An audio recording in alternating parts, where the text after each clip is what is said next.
Okay, another question about the immersion cooling, actually coolants. What do you think about the dual phase coolants or dual phase cooling? Yeah.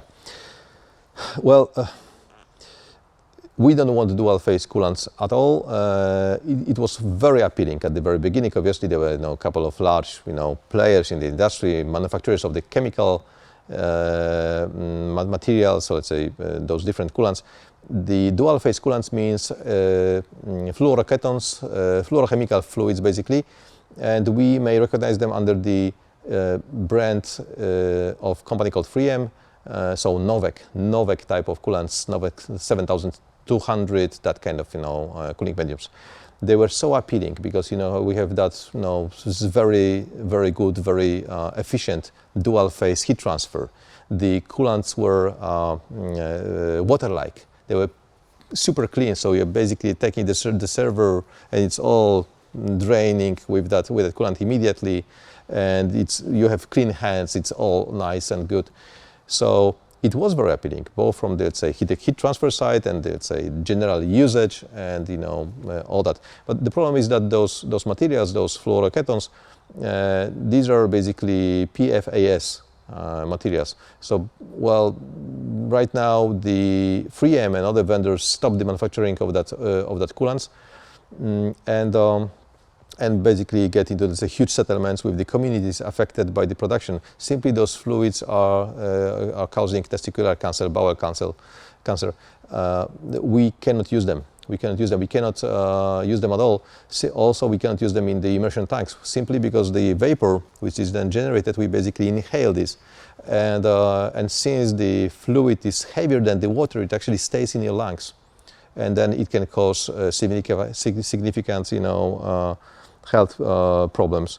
We don't want that. So obviously those large chemical manufacturers stopped producing that one. The industry fully basically retracted from that idea. There's tons of the videos on TikTok about the immersion cooling, and it usually shows those dual phase coolants. But first of all, the single phase coolants, hydrocarbons, work just fine. They are completely in line with the requirements of the current ICT servers and also future ICT densities. Secondly, the coolants are very expensive, 150, 160, 140 USD per 1 kilogram, which is 0.8 liter.